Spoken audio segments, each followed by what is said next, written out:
Today, it's Edwin's Monday evening property rant.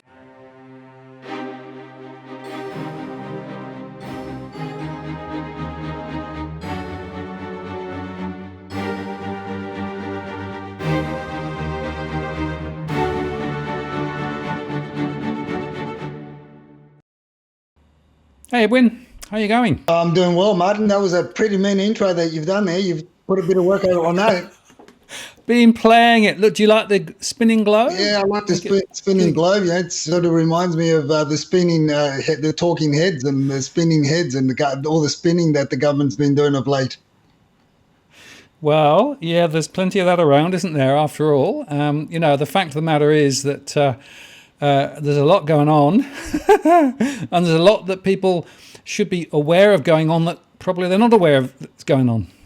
Oh, look, there's a lot going on, but one thing's not happening, and that's my TikTok dancing videos, Martin. I'm just not putting it together. I'm still trying to work this out. Well, you've got a few disappointed fans, because I can tell you that last week most of your comments were about your dancing. Well, the prospect of your dancing. Oh, well, give me the cumbia, merengue. Yeah, but I don't know this other modern stuff. I just two left feet, Martin. Two left feet. Can't do it.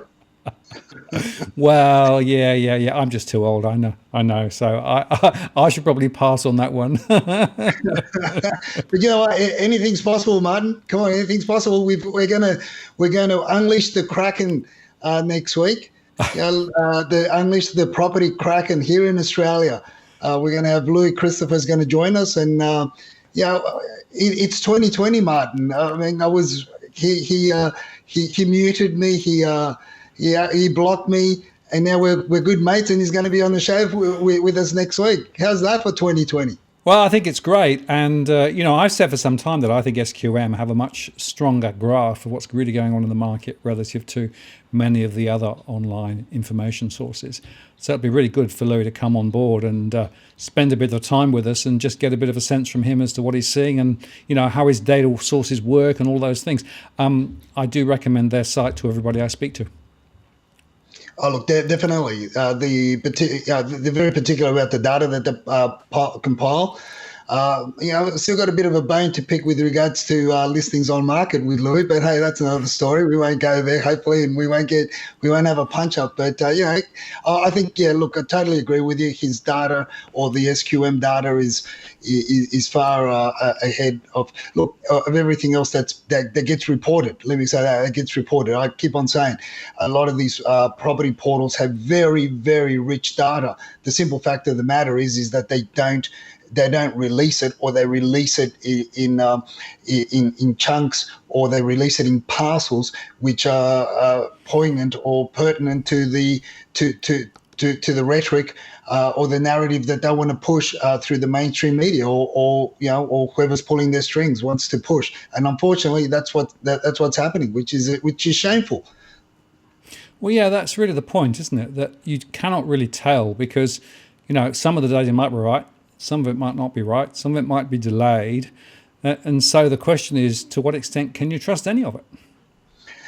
And the most alarming thing, Martin, as you and I know, and our viewers and our followers know, is the fact that the RBA, the banks, the government bodies, financial institutions, and all the spruikers and their dogs out there rely on that bullshit. Oh my God, it's contagious, Martin. I said bullshit. I don't know what you've done. I need a vaccine. I clearly have unleashed the Kraken. Yeah, you have, Martin. I think I'm, well, then again, I don't need to get vaccinated, because, I let off a few bigger words than that from time to time with the frustration. Well, isn't that part of being in the real estate industry? Oh, yeah, it is. Okay. I mean, we've been, especially when you call out the bastards that are out there, or the bastardry that's happening out there. And I guess later on in the show, we're also going to be talking or unraveling another email sent by one of our followers, Martin. It's absolutely shameful what goes on out there. But there's a lot happening, definitely, in the marketplace. We've got the current questions and what's happening at the on the Twitter sphere with regards to tweets from the Chinese government and in Morrison's conference. What's going to happen with that is it's just one thing's for sure is that what we've been talking about, yourself, myself, and Tarek have been talking about on the podcast, on the shows, is that this. A continual tearing apart of the relationship that we've had from China and how that's really going to play out next year is going to be very, very interesting because we have been relying on China for many things, not only just the export, but also importing, call it importing, students and education and tourism and everything along those lines, which obviously has a huge effect on the property market, which is yet to play out. I think which is yet to play out. The big question there is, Martin, is Beijing going to give orders to its nationals to pull out altogether? That's going to be a very interesting scenario that could potentially, it's a 50-50 call, I say. Well, yes. I mean, I think it's a really interesting question when nobody quite knows. I mean, a lot of it is posturing, but on the other hand, you think of some of our critical exports look as though they could be under threat. And it doesn't look as though anyone wants to stand back from the edge and, try and conciliate. It seems to be more about, being strong and not stepping back at all. So this is not looking good. No, look, and I guess the imagery of posturing with your opponent is you do that when you believe you could really take them on. And let's be frank, I don't think that we can take them on unless we've got strong allies behind us. And even that's questionable at the moment with what's happening over in the USA, who's really behind us. It's going to be an interesting play. On top of that, we got a bit of FOMO happening out there in the on the ground, Martin, and I guess the FOMO is all the spruiking of the mainstream media articles that are being dished out left, right, and centre at the moment. Just a few of them, aren't there? Everywhere you look, they're saying this is the top of the market. It's moving in Perth, it's moving in Brisbane, it's moving here, it's moving there. And even down in Victoria, they're saying, well, of course, now that the unlocking is happening, expect prices to go through the roof and property investors to come booming back. I have to say it wears a bit thin after a while. Look, and the big thing is and which is one of the things that we're going to unpack from the email that's being sent by one of the viewers, and that is that whole premise and that whole industry bastardry that I keep on saying is the underquoting side of things and how much of a role that plays within the so-called prices that are achieved on the day. Yeah, and Edwin, you're back into freeze mode now, so it's quite funny. You sort of come along and then you disappear, and then you come back and then disappear again and speed up. So right, let me go back to dial up. I'll get rid of the main line, and I'll go on the phone, Martin. How's that? Okay, give it a go. Hey, I'm back. I just had to turn everything off and turn everything back on again. It's the old favourite trick. If it doesn't work, turn it off, turn it on again. Well, that's it, mate. Well, unfortunately, we can't do that. Fortunately, we can't do that with the government. Yeah, that's right. Need a big switch on the side, or Control Delete. Well, actually, I made a post yesterday on the big reset, right? The Great Reset, which is something which the World Economic Forum has been talking about. And I thought I'd just pull that apart because basically there's all sorts of rubbish being spoken about it around the world. But we need a big switch on and off. See what happens. How's the image coming through? Is that okay? Yeah, that's a lot better now. Yeah, you've lost your jerkiness, which is quite amusing for a few minutes, but then it gets a bit boring after a while. Yeah, exactly. Now let's move the conversation forward. One of the things, of course, that was announced was the HomeBuilder program being extended. Well, there's a surprise. I think we may have predicted that a few weeks ago, didn't we? Yeah, I think we did, Martin. And the question is how many other government handouts? Because that's all they are, is just government handouts. Which really, at the end of the day, if the government weren't too caught up, in their own little world, they would realise that no handout really helped the purchasers. A lot of that, the majority of any of the handouts that get given by way of removal of stamp duty, by way of accessing super, by way of anything, all it's really going to do is inflate the value of the properties. The people that are going to benefit from it are going to be the vendors and the developers and builders. And if people think that buyers, or if the government thinks that buyers are really going to be assisted in any way, it's really, I really don't know who advises the governments, Martin. It's really ludicrous, really. But what do you do?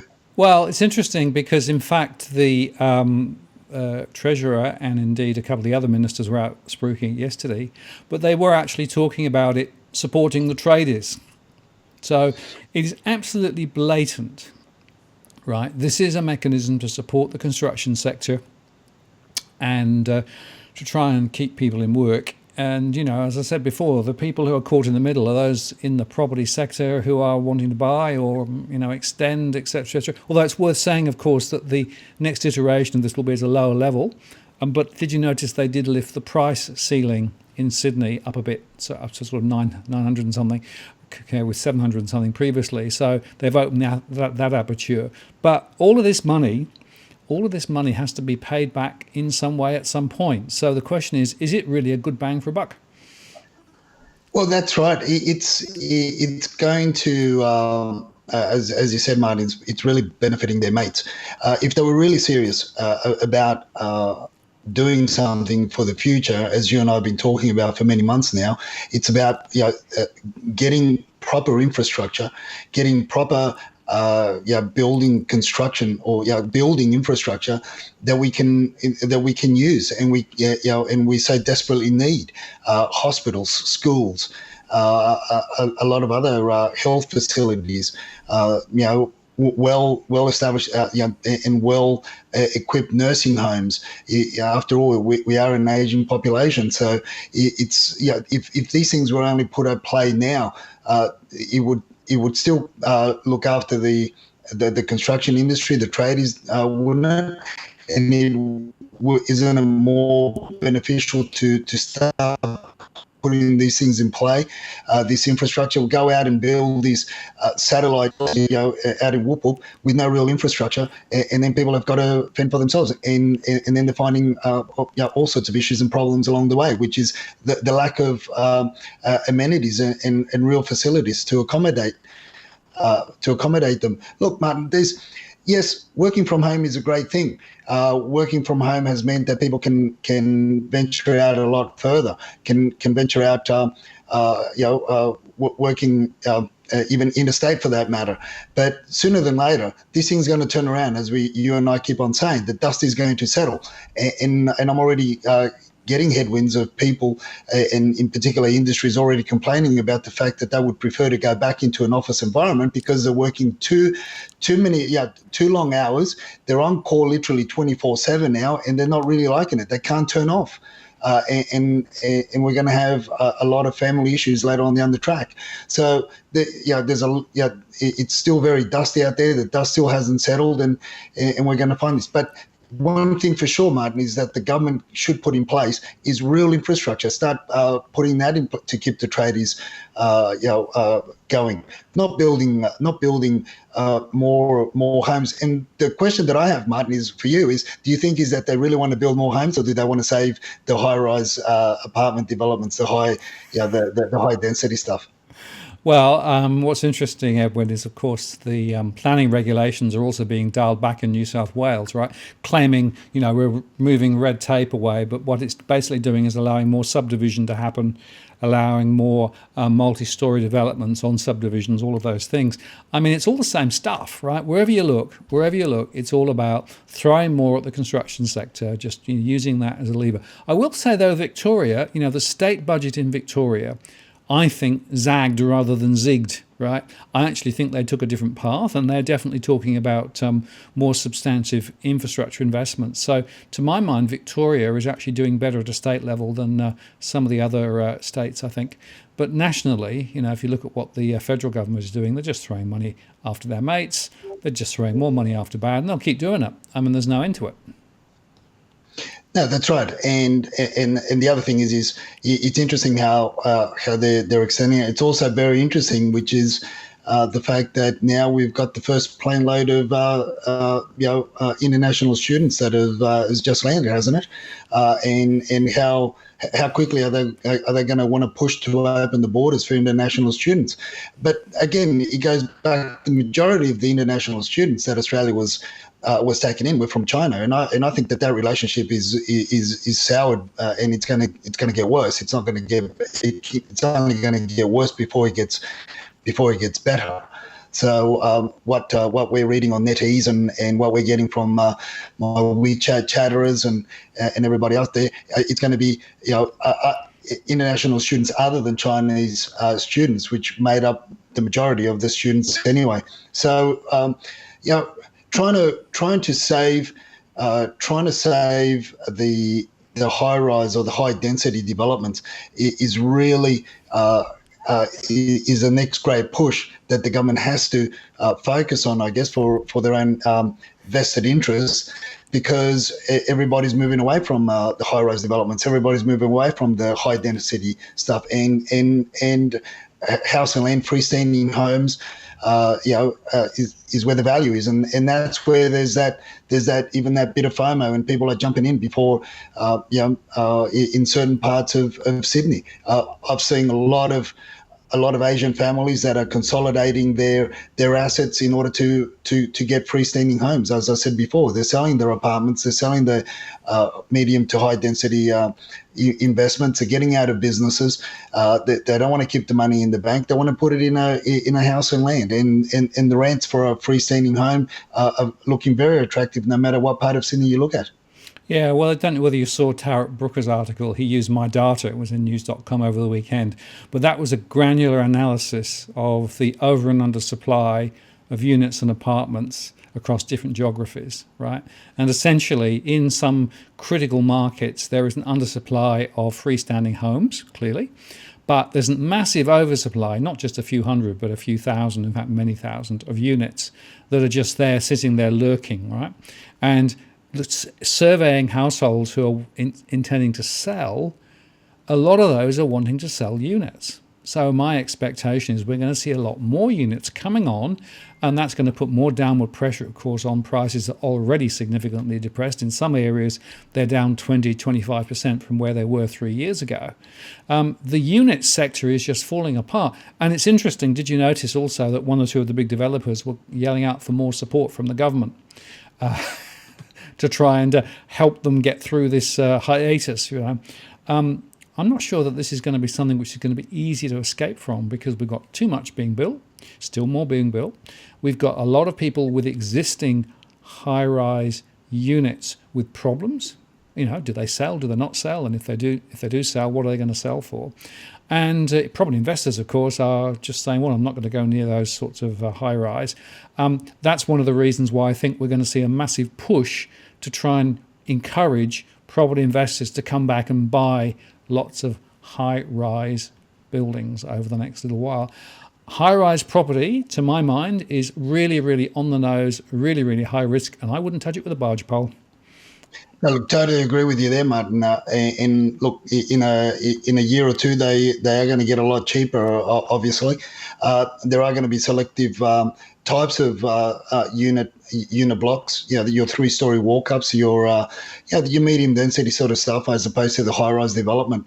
Your medium density is going to, in some areas, are going to look very attractive, where you can reduce the amount of families that are going to be occupying a block of units or a block of apartments, as opposed to, you've got 15, 20, as opposed to having 130, 150, even 200.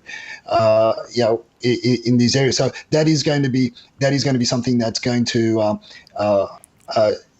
do a lot of, as you say, tacking and weaving and so forth. But what I'm saying is that people are really focusing now, and families, young families, are focusing is on your freestanding homes and established homes. But obviously, look, they come with with their own inherent issues. And this is what we've been saying all along to our viewers, and that is that you have to be very, very careful as to what you buy. Not everything that shines, not every bench top that is, clean, looks clean and shiny, and the agent tells you it's Caesar stone that Caesar himself carved out of some part of Europe and brought it over on a boat, on a barge, and so forth. You don't need to believe that sort of bullshit. You've got to do your own research, do your own pest and building reports, and as I always say, Martin, it's people. If you can avoid paying for somebody else's renovations, which most of the time, what I've seen of late, not most of the time, but what I've seen of late in a lot of the renovated homes that are up for sale is they're just hodgepodge renovations, and it's really mainly to cover other inherent faults that the buildings have, which is shameful. But you know what? People. They don't know any better. They're relying on the pest and building reports that the agents and the vendors provide, and unfortunately, that's going to be the downfall. Let's face it. The majority of the suburbs, the well-established suburbs that are being sought after by a large group of a variety of families, are the ones with a good school catchment areas, and people are paying over the odds to go in there for long-term security. But in a lot of these suburbs, in the northern beaches, northern suburbs, all over Sydney for that matter, a lot of these homes are 50, 60, 70, 80 years old, and they do need a lot of work. They do need a lot of attention, particularly with the foundation, the subfloor areas. Parts where you don't see. Everything else looks shiny, looks new, smells freshly painted, and you've got new carpets or floorboards. But that's just a lot of the time it's to cover up the what's underneath. Yeah, well, that's right. Well, it's always getting below the surface and seeing what's really there, structurally speaking, because obviously many older properties have really good bones, but nevertheless, the maintenance bill can be quite significant. I mean, I lived in a large 120-year-old property in Sydney, right, which was all sandstone, but we had damp issues that needed to be fixed, and then we had roof issues that needed to be fixed. We had to get rid of some old asbestos. I mean, wherever you look, there was stuff that needed to be done, and that's the point, really. Older properties are not home runs either. No, and on that note, I mean, a lot of people don't realise that they're living in properties in these desirable areas, particularly in the west, and the closer you go to the city, you've got galvanised pipes. They're drinking out from they're pouring water to make to boil make the cup of teas, cup of coffee, cup of tea, whatever they're into, and you've also got lead paint, which a lot of young people think that they can just peel away or burn away and then recoat the surface without realizing what they're breathing in. And what they're touching. A lot of people don't even realize, Martin, that a lot of the old carpet that is down in a lot of these properties, the underlay has asbestos woven in that weave, in that old weave that used to be used as underlay. And one of the main reasons for that was because for its fire retardant properties. So there's a lot of things. I mean, the list goes on, and there's arsenic that the floorboards used to get painted with in order to keep the little vermins away and stuff like that. So the list goes on, and this is what we're living in. This is what people are living in. The closer you go to the city, and then they start taking on renovations because they've just seen the block, and they think that they're going to come out sweet, not realizing that 10, 15, 20 years down the track, they could have all sorts of health issues. Yeah, and it's also just worth reflecting on one other thing, and that is that in some areas, particularly closer into Sydney, there are also other broader environmental issues. I was looking at Hunters Hill, for example, and I discovered that the areas of Hunters Hill that still today are charged with old chemical residues and things like that, right? And you look around some of those central areas that were old industrial areas, and environmentally speaking, there are huge issues still. Yeah, I can't remember the whole story now, but there's a street in Hunters Hill where there used to be where you got very, very expensive homes. And what a lot of people don't realise is that in that particular area, there was they used to use the stuff that glows that they used to paint on watches and glows in the dark. So as you can tell, The radioactive stuff.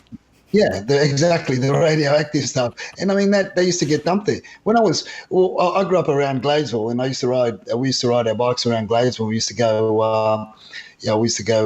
Swimming in Lake Cove River and fishing not far from there as well, underneath the Gladesville Bridge. So we used to ride our bikes around there, and there used to be a tip at one stage, and this is what a lot of people don't realise is how many areas of Sydney that are very expensive now. What they used to be, not too long ago, and how they've been covered up. But hey, we could go on talking, and then we're going to talk about Opal Tower, and then somebody's going to ask me, is it going to collapse? And I'm going to probably say yes, and then somebody's going to sue me. I don't know, but I'm just putting it out there. Yeah, well, so what I want to know is, Edwin, did you used to glow in the dark? I didn't just used to glow in the dark. I still glow in the dark.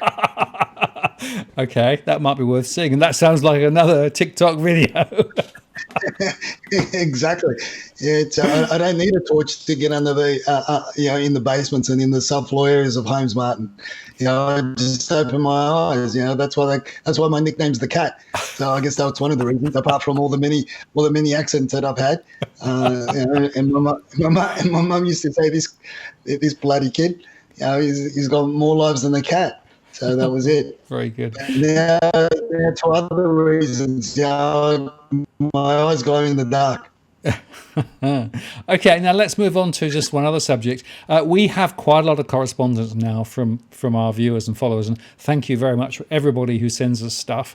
Obviously, we treat it all very confidentially, but occasionally there's one that comes in which we just have to talk about, and this one came in a couple of days ago. It relates to Dulwich Hill and a 2-bed apartment there that was listed for 600k. Evidence is available. Well, we won't put the individual property up, but they did actually provide me the evidence of it. But what was interesting here was that ultimately it sold for 775, and they, of course, then the agent was sort of saying, well, okay, whoopee, look, I've done a really good thing and got this massive overestimate price. But, frankly, it comes back to a fundamental question that we touched on before, but I just want to touch on it again in a bit more detail. Underquoting, Edwin, it's rife at the moment, isn't it? Look, it is. And we've been tagging Fair Trade New South Wales on Twitter with regards to what goes on and what I've seen and what others have seen along the traps. There are a few others that are following the auction results in the St George area, and a lot of our followers are very very educated when it comes to their particular pocket or their area where they live or where they're looking at buying into, and they're keeping tabs of what the market is doing. It's absolutely horrendous. And again, this bastardry has to stop. Today, Martin, I did a bit of gardening and I did a bit of weeding, and unfortunately, a large portions of my front yard and the backyard are now I have to re-turf because the weeds have taken over, and that's what's happening in the real estate industry. We've allowed the weeds to move in. We'd allowed these seedlings at one stage, or there were seeds of deceit and destruction, and now they've taken over the industry. But unfortunately, Martin, the thing is that the regulators and the industry bodies allowed this, and at one stage they're the ones that were the industry bodies were the ones that were promoting it. And let's face it, I've got no qualms about saying that most of the people that push this bullshit of underquoting sit on the board in the area of New South Wales, the real estate industry of New South Wales, and the CEO. And the president saying call it out. Why? Because the people, they're the ones that push it, unfortunately. And I've got no qualms about saying it. I've been saying it for years. It has to stop, but it won't stop until these the regulatory bodies go out there and do more inspections and do more audits, But you know what? We can empower simple ways to empower our followers. Yeah. Well, sorry, I just had to have a drink there because I was getting a bit excited. Got a bit of tequila in that tea, so yeah. So we can empower our followers, Martin. And one of the ways that I say to our followers and our viewers is that when you go out there, if you're interested in a property and it's lowballed, well, when don't be afraid to go to the auction, particularly if you're interested in that property. Go to the auction. Be first cab off the rank. Put in a lower bid, 15, 20% below what the low ball guide was in the first instance, and make the auctioneer and the agent sweat, particularly in these hot summer days. Make them sweat for the money. Make them start the auction slow and make them work for it, because chances are that if you allow others to jump in high, well, it's going to be easier to achieve those higher results.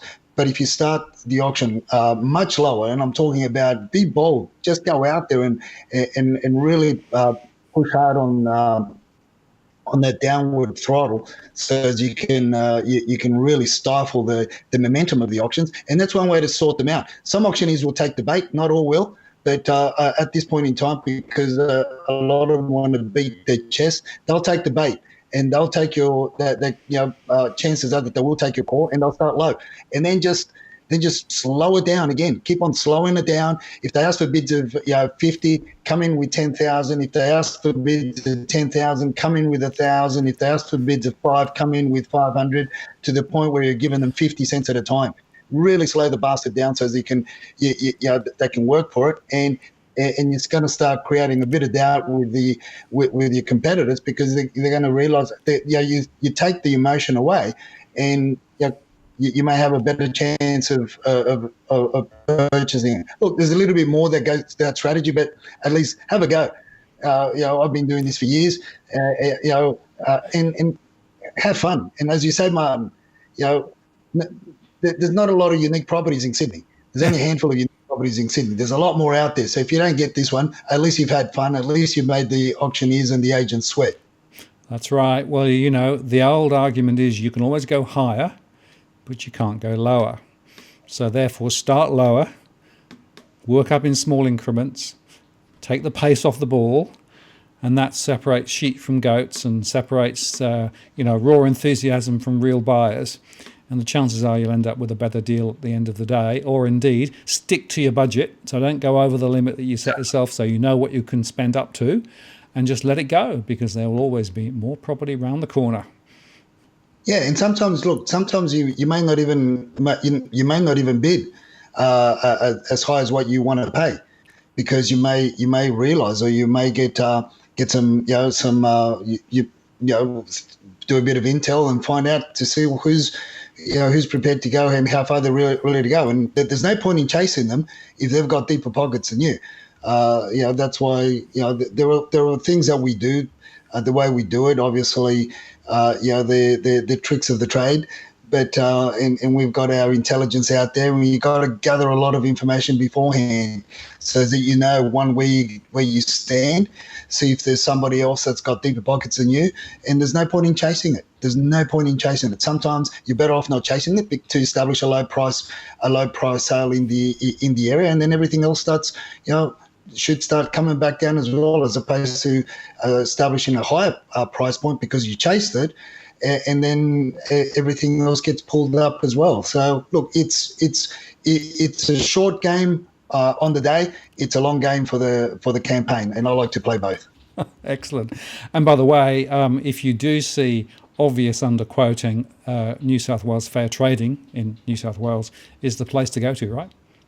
That's correct, and let them know. Look, if you've got the information, you lodge a claim. I'm not hopeful that you'll get any response, but hey, it all helps. It all adds up. I've lodged a number of complaints. I'm still waiting for them. But look, it doesn't mean that you stop doing it. I've got other means of getting to the powers that be, and I try to utilise them and try to put it all on show so that people can become more and more aware. And again, I will share a lot of that on TikTok TikTok in the future, man. Very good. Now, property in focus, just for finishing off.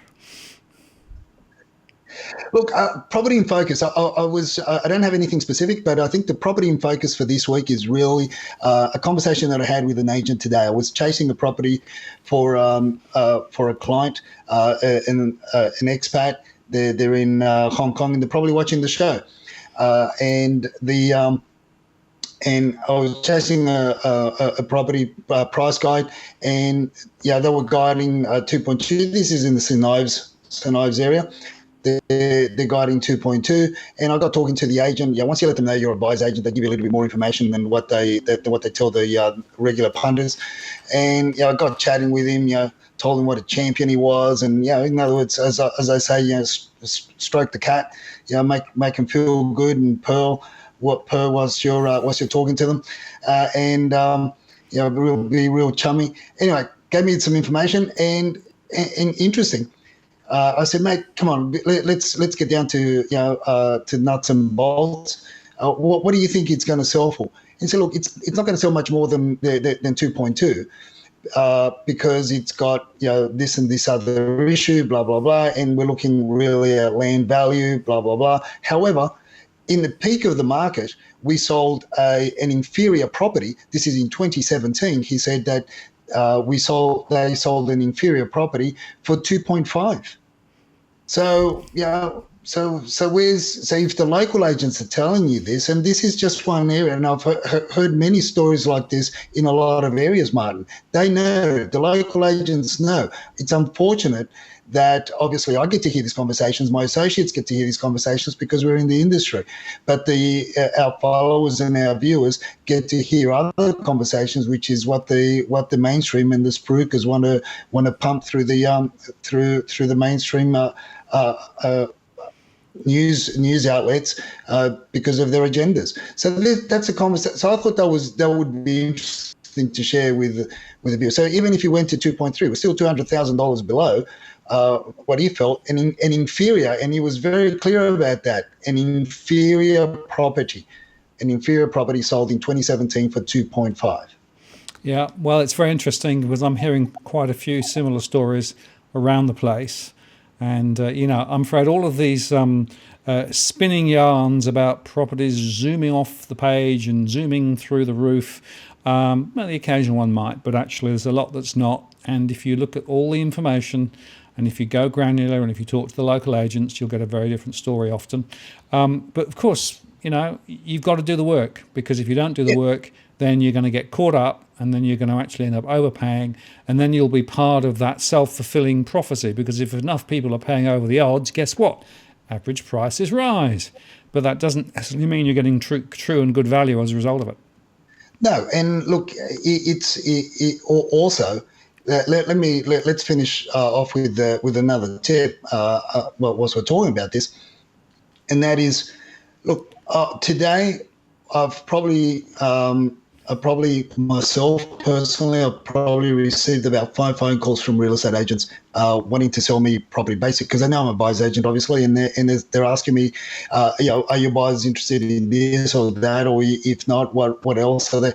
Look, agents are desperate at the moment. They're keen on selling, because they're looking at Christmas and they're looking at the fact that there hasn't been a lot of properties that are being sold, which has put a lot of pressure, which is what you and I have talked about, Martin, is the fact that there's not a lot of transactions happening, and therefore the industry is in a lot of strife. Not only the real estate industry, not only the retail industry, not only the hospitality, the tourism industry.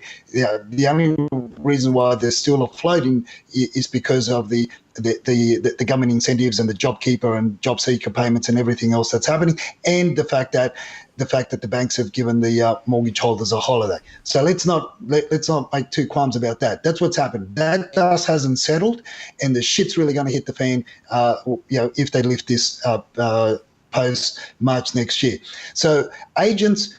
A lot of agents have been calling me, and they're desperate for a sale.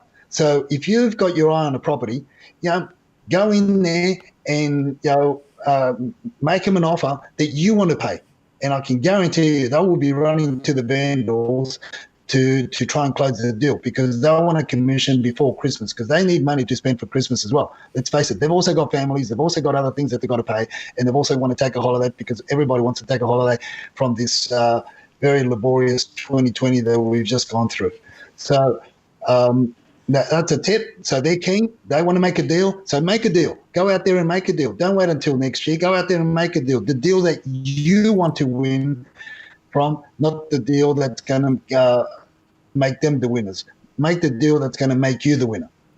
Absolutely, Edwin. That's very good advice. And again, do your work.